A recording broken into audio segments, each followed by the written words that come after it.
ఇయ్యలవాడ విలేజ్లో మహాత్మా జ్యోతిరావు గురుకుల పాఠశాలలో ఫుడ్ పాయిజన్ అయి విద్యార్థులు హాస్పిటల్ పోవడం జరిగింది. వివిధ రాజకీయ పార్టీలు బీజేపీ కానీ కాంగ్రెస్ కానీ టీఆర్ఎస్ కానీ విజిట్ చేయడం జరిగింది. అందులో భాగంగా మేము కూడా రావడం జరిగింది. మేము అడుగుతా ఉన్నాం, ఈ దేశాన్ని పరిపాలిస్తున్నది బీజేపీ పార్టీ కదా, ఇప్పుడు పరిపాలిస్తుంది కాంగ్రెస్ పార్టీ రాష్ట్రంలో, ఇంతకుముందు టీఆర్ఎస్ఏ కదా, కానీ మీరు పరిపాలించినప్పుడు ఎక్కడ చూసినా కూడా గురుకుల విద్యా పాఠశాలలు మాత్రమే ఫుడ్ పాయిజన్ అవుతూ ఉంది. ఎందుకు శ్రీ చైతన్య కానీ నారాయణ కానీ ఎందుకు కాలేకపోతూ ఉంది అంటే ఈ పాఠశాలలో సక్రమైనటువంటి వసతులు లేవు. ఇక్కడ దాదాపు 500 నుంచి 600 మంది ఉంటారంట. ఒక 10 నుంచి 15 టాయిలెట్ అంట. అసలు ఎట్లా సాధ్యం అది? ఒక పక్క చూస్తే కోళ్ళ షెడ్లో ఉంటారు బీసీగా ఎస్సీ పిల్లలు, ఎక్కడ చూసినా ఎస్సీ ఎస్టీ బీసీ మైనార్టీ పిల్లలు కేవలం కోళ్ళ షెడ్లా ఇట్లాంటి ఫుడ్ పాయిజన్ అట్లనే ఉంది. కానీ ఈ దేశంలో పరిపాలిస్తున్న బీజేపీ కానీ కాంగ్రెస్ కానీ టీఆర్ఎస్ కానీ మీకు చిత్తశుద్ధి లేదు. నిన్నగాక మొన్న వచ్చిన హరీష్ రావు వచ్చి ఆ మొత్తం తిరిగిన కాల్సింది. ఆయన నీవు తిరిగిన మీ పరిపాలనలో ఎన్ని ఫుడ్ పాయిజన్ మీకు కళ్ళారు చూసినాం కదా. ప్రవీణ్ సార్ పక్కకు పోయినాక ఈ తెలంగాణ టోటల్ మొత్తం హాస్టల్ మొత్తం ఫుడ్ పాయిజన్ ఎంత ధర్నాలు రస్తారాపు చేస్తే కూడా సీఎం కనీసం చూడలేకపోయింది ఈ రాష్ట్రంలో మాజీ ముఖ్యమంత్రి కేసీఆర్ గారు. ఇక్కడ రేవంత్ రెడ్డి ముఖ్యమంత్రి ఉన్నప్పుడు ఎక్కడ చూసినా ఫుడ్ పాయిజన్ అవుతూ ఉంది. ఈ దేశంలో భారతీయ జనతా పార్టీ వాళ్ళకి సిగ్గులే సరైన ఫస్ట్ వాళ్ళు చూడడానికి వస్తూ ఉన్నారు. మీరు ఎందుకు వస్తారు నాయన? మీరు రావడం కాదు, ఇక్కడ వసతులు కల్పిస్తే తప్ప ఈ సమస్య పరిష్కారం కాదు. నాణ్యమైన ఫుడ్ పెట్టి నాణ్యమైన కూరగాయలు పెట్టి సక్రమంగా వాళ్ళకు వసతులు లేక పిల్లలు ఇబ్బందులు పడతా ఉంటే అదంతా బహుజన సమాజం పడి బయట పడుతుందని చెప్తే మేము ఇక్కడ ఎంత నెత్తి నోరు కొట్టుకున్నాడు ఆ ప్రిన్సిపాల్కి అవకాశం ఇస్తలేదు అంటే మీరు ఈ ఎస్సీ ఎస్టీ బీసీ విద్యార్థుల పట్ల మీకు చిత్తశుద్ధి లేదు. అందుకే ఈ దేశంలో బహుజన సమాజ్ పార్టీ ఈ దేశంలో పరిపాలిస్తే తప్ప ఈ పేద విద్యార్థులకు ఎప్పుడు న్యాయం జరగదని చెప్పి మేము 10 ఏనాడు చెప్తా ఉన్నాం. మేము చెప్తా ప్రజలకు మీరు తల్లిదండ్రులు మీరు ఆలోచన చేయండి. ఈ రాష్ట్రంలో ఈ దేశం ఏం జరుగుతూ ఉందో ఎస్సీ ఎస్టీ బీసీ పిల్లలకు ఎక్కడ చూసినా అన్యాయం జరుగుతాం. ఎక్కడ చూసినా చాలా దూరం ఉంది. లోపలికి పోదామంటే వాళ్ళ జాతకాలు మొత్తం బయట పడతామని చెప్పి బహుజన సమాజ్ పార్టీ నాయకులు రాకుండా తాళాలేసి అడ్డుకుంటా ఉంది. ఇది తగిన పద్ధతి కాదు. ఇది మేము ఎప్పుడైనా సరే ఏ రోజు ఒక రోజు ప్రతి హాస్టల్ ప్రోగ్రాం పెట్టుకొని మీ జాతకాలు ఇంకా టీఆర్ఎస్ బీజేపీ కాంగ్రెస్ పరిపాలించిన విధానాన్ని మొత్తం ఎండగట్టి మీరు చేసిన అటువంటి ఘోరాలు మొత్తం ప్రజలకు తెలియజేస్తామని చెప్పి ఇస్తా ఉన్నాం. జై భీమ్, జై భారత్. ఈరోజు బహుజన సమాజ్ పార్టీ జిల్లా నాయకులు అందరం జిల్లా స్థాయిలో అందరం వచ్చేసి ఇక్కడ నాగర్కర్నూలు బహుజన సమాజ్ పార్టీ నాయకులు అందరూ ఈ మహాత్మా జ్యోతిబా పూలే రెసిడెన్షియల్ బాలికల కాలేజీ అండ్ స్కూల్ దగ్గరకు వచ్చి నిన్న ఒక 55-60 మంది వరకు ఫుడ్ పాయిజన్ అయింది. ఆ ఫుడ్ పాయిజన్ ఏ విధంగా అయిందమ్మా అని మేము ప్రిన్సిపాల్ని ప్రశ్నించడానికి వస్తే ఇక్కడ మొత్తం సత్యశామలంగా ఉంది, ఏం పర్వాలేదు, మీరు రావాల్సిన అవసరం లేదు అని చెప్పేసి మమ్మల్ని లోపలికి రాకుండా ఇక్కడనే పెట్టిన నిలబెట్టేసింది. మరి ఫుడ్ పాయిజన్ కావడానికి కారణం అక్కడ ఉన్న పిల్లలు చెప్తున్నారు పెరుగు కానీ మరి అక్కడ నీళ్లు కానీ జర మంచిగా మాకు ఆ స్మెల్ వస్తున్నాయి, ఆ పెరుగు ఎందుకమ్మా ఈ పెరుగు ఇస్తామంటే ఇచ్చిందని పిల్లలు అడిగితే నీ పెరుగు చూసారా అమ్మా, తిండి చూసారా అమ్మా, గట్టిగా చదువుకోవాలని చెప్తుంటే తప్ప వాళ్ళకి తిండి లేని ఏ విధంగా చదువుకుంటారు? మీరు మాత్రం ఆదివారం వచ్చిందంటే ఎక్కడనో ఏ లెవెల్ నిన్న ఆదివారం వాళ్ళకి పాయిజన్ అయింది, మీరు ఏడనరో తెలియదు. వాళ్ళకు వచ్చిన వాళ్ళు ఎవరు అధికారులు వస్తుంటే ఊరికొచ్చిన వాళ్ళే తప్పితే ఇక్కడ ఏమాత్రం లేకుండా మీరంతా మీ లెవెల్లో మీరంతా జర ఎంజాయ్గా తిరుగుతుంటే ఇక్కడ పిల్లల పరిస్థితి ఎవరు చూడాలి? మరి ప్రభుత్వాలు మొత్తం అన్ని ప్రకటిస్తున్నాయి పిల్లల కోసానికి, ఏదేదో మొత్తం ఇది పథకం పెట్టినాం ఆ పథకం పెట్టినాం అని చెప్తున్నారు, కానీ ఏ పథకం లేదు. ఎప్పుడు చూసినా ఈ రెసిడెన్షియల్ స్కూల్ అనే ఫుడ్ పాయిజన్ కావడానికి కారణం ఏంటి? ఇక్కడ మరి ప్రిన్సిపాల్ గారు వాళ్ళు వంట కుక్కర్స్ చేస్తుంటే ఒక ఆమెకు చేత కావాలని పెడతారు, ఒక ఆమె కూరగాయలు త్వరగా రావాలని పెడతారు. ఏదో అమ్మ మరి నీవు వచ్చి మరి ప్రిన్సిపల్ అట్ట కాదమ్మా చూడడానికి కూడా మీకు చేత కాకుండా లోపల కూర్చొని మీరు ఎవరు రావద్దు, మా వాళ్ళు ఎవరు చేత వాళ్ళు చేస్తారని చెప్పుకుంటా మరి అమ్మ బాత్రూమ్లు ఎట్లా ఉన్నాయి, హాస్టల్ ఎట్లా ఉంది, కూరగాయలు ఎట్లా చదువుతున్నారని ఒకసారి చూసిపోతామంటే మీరు చూడవలసిన అవసరం లేదు. వాళ్ళు చదువుకుంటారు, తిండి లేకుండా సరే చదువుకుంటారు, మరి తిండి ఎవరు పెట్టాలి? కాబట్టి మీరు నెగ్లెక్ట్ చేస్తున్నారు. కాబట్టి ఇక్కడ ఉన్న ప్రిన్సిపాల్ ఇక్కడ ఉన్న స్టాఫ్ వీళ్ళ మీద చర్య తీసుకొని ముందుగంట ప్రిన్సిపాల్ను సస్పెండ్ చేయవలసిందిగా మేము బహుజన సమాజ్ పార్టీ తరఫున డిమాండ్ చేస్తున్నాం. జై భీమ్, జై భారత్. మహాత్మా జ్యోతిబా పూలే బాలికల రెసిడెన్షియల్ హాస్టల్ ఉయ్యలవాడలో ఉంది. నిన్న దాదాపు ఫుడ్ పాయిజన్ వల్ల కల్తీ పెరుగు, మురిగిపోయిన పెరుగు తీసుకోవడం వల్ల దాదాపు 100 మంది బాలికలు మరి హాస్పిటల్లో పడడం జరిగింది.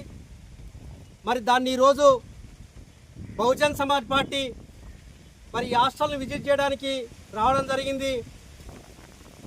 నిన్న జరిగినటువంటి సంఘటన చాలా బాధాకరం. మేము ఒకటే అంటున్నాం, ఈ దేశాన్ని పాలించేటువంటి బీజేపీ పార్టీ, ఈ రాష్ట్రంలో కాంగ్రెస్ పార్టీ, రేవంత్ రెడ్డి, ఈ ప్రాంత నాగర్ కర్నూలు జిల్లా వాసులైన రేవంత్ రెడ్డికి ఒకటే సవాల్ విసురుతున్నాం మేము. నువ్వు పుట్టి పెరిగిన జిల్లాలోనే ఫుడ్ పాయిజన్ అయ్యి పిల్లలు అఘాయిత్యమై స్కూల్కు దూరం అవుతున్నారు. మరి దీనికి ఎవరు నిజంగా బాధ్యతని వహించి ఎంబడే రాజీనామా చేయాలని బహుజన్ సమాజ్ పార్టీ నాగర్ కర్నూలు వేదికగా డిమాండ్ చేస్తుంది.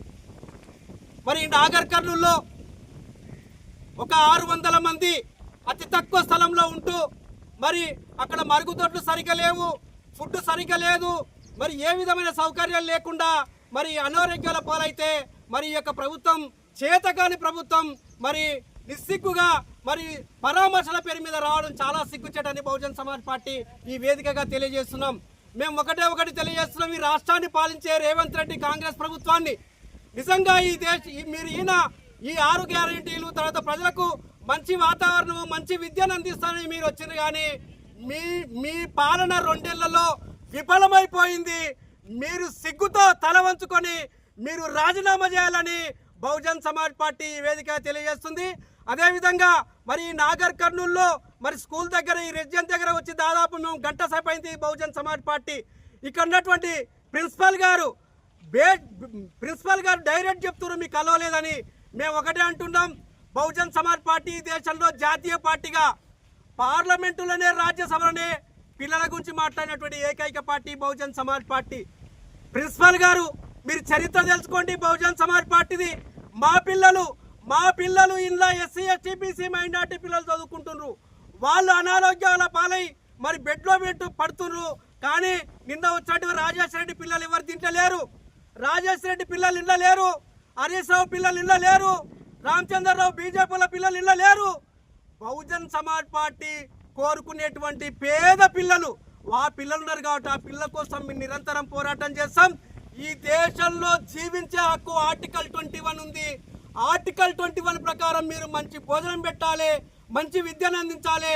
ఇక్కడ ఉన్నటువంటి ప్రిన్సిపల్ గారు ఈ ఆర్టికల్ 21 వైలేట్ చేసింది, ఉల్లంఘించింది కాబట్టి ఆమె మీద శిక్షాపరమైన కేసు అయ్యేంత వరకు బహుజన్ సమాజ్ పార్టీ పోరాటం చేస్తారని, ఈమె పైన ఇప్పుడు ఈ డిఐఎస్ఏ డిస్ట్రిక్ట్ లీగల్ సలహాదారు మీద కంప్లైంట్ చేసి ఈడ మమ్మల్ని పెట్టిండ్రు, ఆమెను మేము కోర్టులో పెట్టి సమాధానం చెప్పిస్తామని తెలియజేస్తూ డిమాండ్ చేస్తున్నాం బహుజన్ సమాజ్ పార్టీ.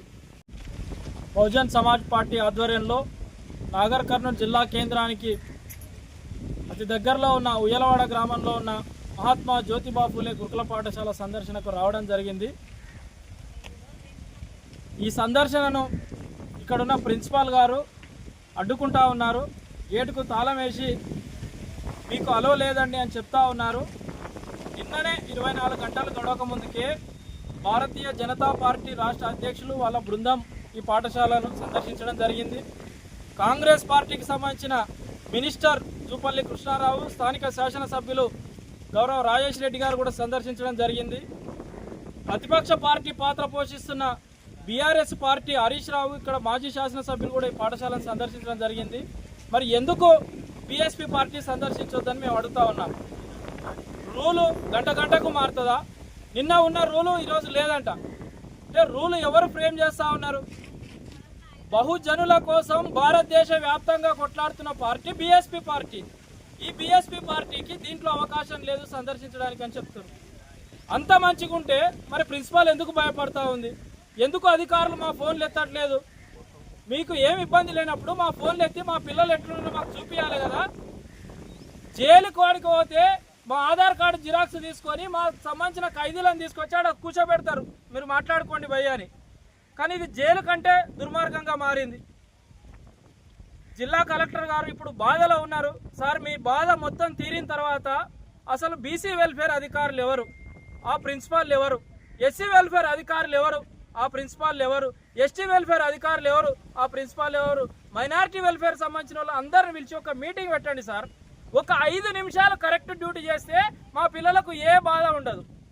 ఈ పక్కనే ఒట్టెం నవోదయ స్కూల్ ఉంది, ఇప్పటి వరకు ఒక్కరోజు ఫుడ్ పాయిజన్ అని మేము వార్త వినలే. అది సెంట్రల్ గవర్నమెంట్ ఇన్స్టిట్యూషను, మరి ఆడ అంత కేర్ఫుల్గా ఉంటే ఈడ ఎందుకు కేర్ఫుల్గా ఉండరు? నిన్న పెదకొత్తపల్లి గురుకుల పాఠశాలలో ఫుడ్ పాయిజన్ అయితే ఆడ కూడా గేట్ తాళం పెట్టిరు. గేట్లు తాళం పెడితే ఫుడ్ పాయిజన్లు ఆగుతాయా? మీరు కరెక్ట్ డ్యూటీ చేస్తే ఫుడ్ పాయిజన్లు ఆగుతాయి. ఒక 5 నిమిషాలు మీకు సంబంధించిన వార్డేనో కేర్ టేకరో ఎవరో ఒకరు మంచిగా కూరగాయలు కడిగించి మంచిగా గిన్నెలు తోమిచ్చి పిల్లల ఆరోగ్యం ఎట్లుందని చూసుకుంటే ఫుడ్ పాయిజన్లు కాకుండా ఉంటాయి. లక్షల రూపాయలు జీతాలు తీసుకుంటారు వెల్ఫేర్ ఆఫీసర్లు, కానీ 5 నిమిషాలు కరెక్ట్ డ్యూటీ చేయడానికి వస్తలేదు. గౌరవ శాసనసభ్యులు కాంగ్రెస్ పార్టీకి సంబంధించిన వాళ్ళు 4 నియోజకవర్గాల్లో ఉన్న వాళ్ళు ఒక్కసారి గురుకుల పాఠశాల పనితీరుపై సమీక్ష చేయండి. ఎందుకు చేయరు మీరు? అంటే ఈ పాఠశాలలో మీ వర్గాల పిల్లలు లేరనే కదా? మా వర్గాల పిల్లలు చదువుకుంటేంది, జీతం పోతేంది, ఈడ ఫుడ్ పాయిజన్ అయితే టీసీ తీసుకొని పోవాలి, మళ్ళీ మన ఇంటికి పెళ్లి చేసి పంపించాలి.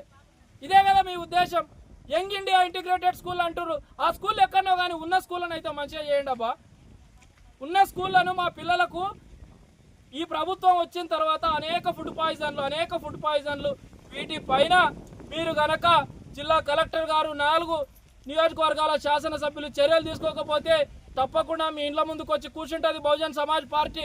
మా పిల్లలకు బాబాసాహెబ్ అంబేద్కర్ విద్య, వైద్యం, ఉపాధి కావాలన్నారు, కానీ ఈరోజు ఆయన ఎంతో కష్టపడి విద్యను మాకు హక్కుగా ఇస్తే ఈ గురుకులాలు పెడితే ఈ గురుకులాల్లో మేము చదువుకోవద్దని మీరు ఫుడ్ పాయిజన్లు చేసి చదువులు చప్పగా ఎక్కకుండా మమ్మల్ని ఇష్టం వచ్చినట్టు కొట్టి మళ్ళీ టీసీలు ఇచ్చి మా ఇంట్లో మా తల్లిదండ్రులు ఎట్లా బతికిరో మేము అట్లా బతకాలని కుట్రలు చేస్తున్నారు. ఈ కుట్రలను బంద్ పెట్టాలి. గౌరవ ప్రిన్సిపాల్ గారు మీ వైఖరి మార్చుకోవాలి. ఆధిపత్య కులాలలో ఒక వైఖరి, పేదలమైన మా పట్ల ఒక వైపరా. మిమ్మల్ని నిన్ననే సస్పెండ్ చేసారు, మరి ఇప్పటి వరకు మీరే ఎందుకు ఆ కుర్చీలో కూర్చున్నారు? మీరు మీ ప్లేస్లో వేరే వాళ్ళు ఉండాలి కదా. నిన్న సాయంత్రం టీవీ 9లో అక్కడిక్కడ ఇస్తే మేము నిజమే అనుకున్నాం. అంటే అది ఇక్కడ రాజకీయ పార్టీలు కూడా మళ్ళీ రాజకీయమే చేస్తున్నాయి. మా పిల్లలకు న్యాయం జరిగేంత వరకు బహుజన్ సమాజ్ పార్టీ గల్లీ నుంచి ఢిల్లీ దాకా కొట్లాడుతుందని తెలియజేస్తూ, మీరు 5 నిమిషాలు కరెక్ట్ డ్యూటీ చేస్తే మాకు పని లేదు, మీరు 5 నిమిషాలు డ్యూటీ కరెక్ట్ చేయక ఇవన్నీ చేస్తున్నారని ఘంటాపదంగా చెప్తూ మా పిల్లలకు న్యాయం జరిగేంత వరకు పోరాడతామని బహుజన్ సమాజ్ పార్టీ స్పష్టంగా తెలియజేస్తూ ముగిస్తా ఉన్నాను.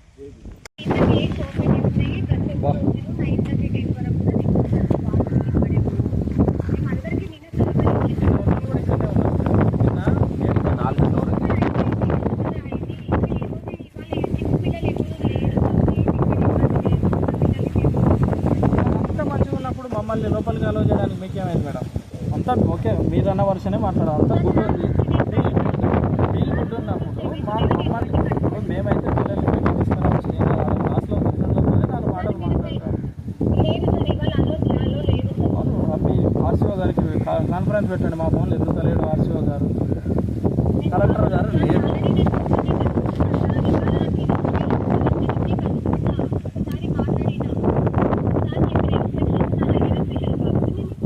అంతా బాగున్నప్పుడు లోపలికి అలో చేయడానికి ఇబ్బంది ఎందుకు మేడం? అంతా బాగుంది కదా, అలో చేయండి. వాడికి అయిపోయాయి కదా.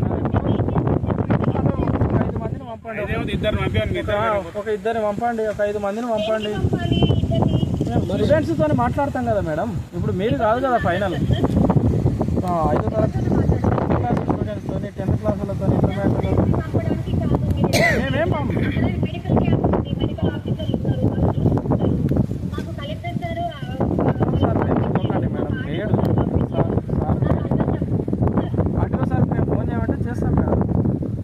ఆర్సీఓ గారికి కూడా చేసినాం, ఫోన్ ఎత్తట్లేదు మేడం.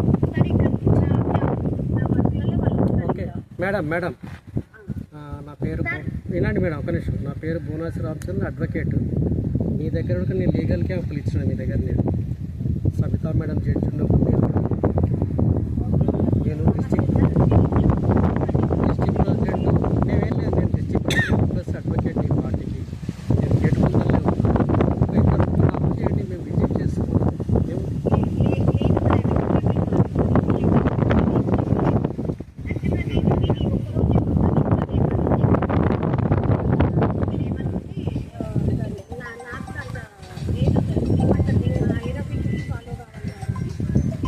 అదే మేడం, నిన్న మీ హైయర్ అఫీషియల్స్ ఏం చేశారు madam?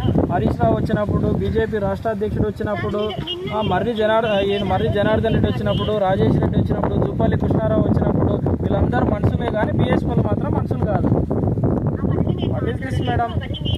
This is not fair madam, this is not fair. Please allow.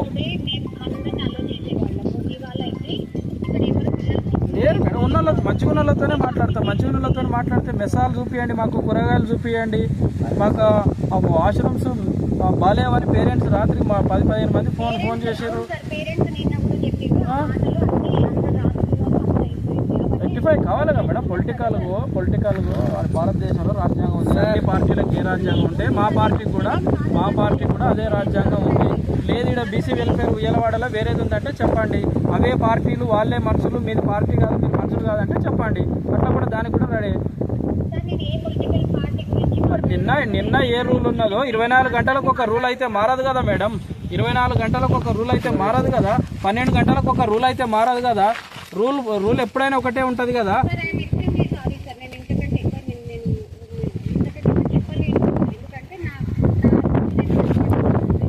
Me rule follow అయ్యే టైంలో ఫోన్ ఎత్తామనండి మేడం. మీ ఆర్సీఓని ఫోన్ ఎత్తామనండి. మరి మీరు ఎట్లా చెప్పాలి? మీరు ఆయన బయటలో కూర్చుంటాడు, మీరు లోపల కూర్చుంటారు. మేము విజిట్ చేయడానికి వచ్చిన వాళ్ళని గేట్ కాడ పెడతారా? మహబూబ్నగర్లో కూర్చుంటే మీ ఆర్సీఓ మా ఫోన్లు ఎత్తకపోతే ఎట్లా మేడం? మేడం నేను అదే డిస్ట్రిక్ట్ ప్రెసిడెంట్ మాట్లాడుతున్నా. మేము అరగంట సేపు అయింది. యాజ్ ఏ రిక్వెస్ట్గా గౌరవంగా మిమ్మల్ని అడిగినాం. ఒకవేళ మీరు పర్మిషన్ అయిపోతే మీ మీద నెగ్లిజెన్సీ మాకు ఆటంకపరిచిందని మేము డిస్ట్రిక్ట్ లీగల్ సెల్ అథారిటీలకు కంప్లైంట్ చేస్తాం. వచ్చి ఆడ నిలబడాలి. మీరు చెప్తున్నాం ఆడ కంప్లైంట్ ఓకే, ఆడ కంప్లైంట్ చేస్తా. ఆడ వచ్చిన వాడు సమాధానం చెప్పండి. అది క్లోజ్ అయ్యే వరకు మేమేం వదలం నిన్ను. సరే ఉండండి, ఆడ కంప్లైంట్ చేద్దాం.